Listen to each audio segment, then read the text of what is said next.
families and friends, beware of internet fraudsters. Please listen to what this lady is about to say. She got scammed and she want to explain how she got scammed. Please, let's listen. Please don't fall victim. When you listen, share it to your families and friends. Tomorrow it may be you, it may be me that will got scammed. And when you have the experience, you won't get scammed. Please share it to your families and friends. So, I want to speak a little bit more about romance scams that seem to have really touched a lot of people. I got a lot of responses on my last romance scam episode. You know, romance scams are highly effective. As a matter of fact, in the US alone, over $1 billion was lost due to romance scams. And that is not including the people that don't come forward that have been scammed because they're embarrassed. The reason romance scams are so successful is because they exploit human emotions and our psychological vulnerabilities.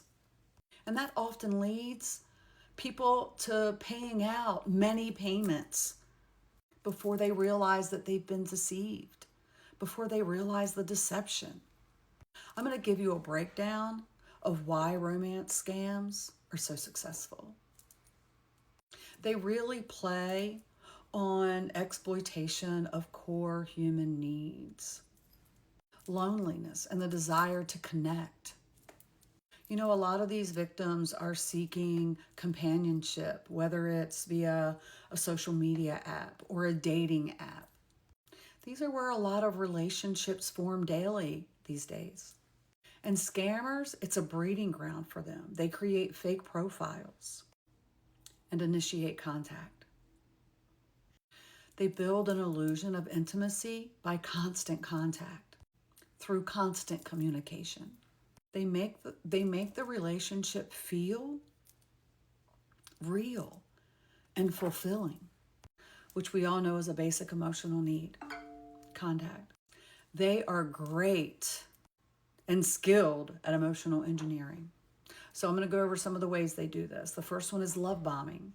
Love bombing is when they overwhelm you with constant compliment, rapid professions of love, and future plans, creating a very intense attachment very quickly.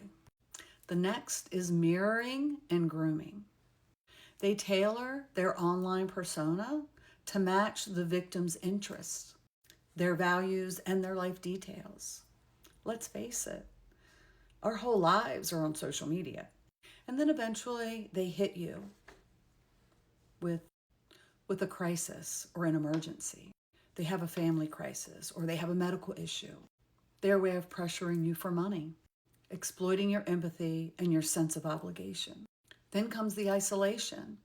They don't want you to talk to your friends and family about them, which even further deepens your reliance on them. These tactics, you may not realize it, but they trigger chemistry changes in your brain associated with falling in love, a dopamine shot, if you will, which impairs critical thinking and leads to misplaced trust. Gosh, they're good. So, what traits increase susceptibility, you may ask? People with a more disposable income, people that are in the age range of 40 to 70, and folks who are doing the online dating thing. You see, the internet allows scammers to move anonymously while contacting simultaneously thousands of people. It starts out on the dating app or social media, and then it goes to a more private platform. They always ask you for untraceable money like cryptocurrency or gift cards or wire transfers, making recovery impossible. A lot of this goes unreported because victims feel embarrassed. They're ashamed. They can't believe they got taken. They can't believe they got. At the end of the day, romance scammers succeed because they weaponize trust. They weaponize love and empathy, all universal human traits, all through patient, calculated manipulation. You know what? Anyone can fall victim. but being aware of the patterns can significantly reduce your risk. Stay mindful. Follow me for more tips and tricks. And never send someone money that you've never met.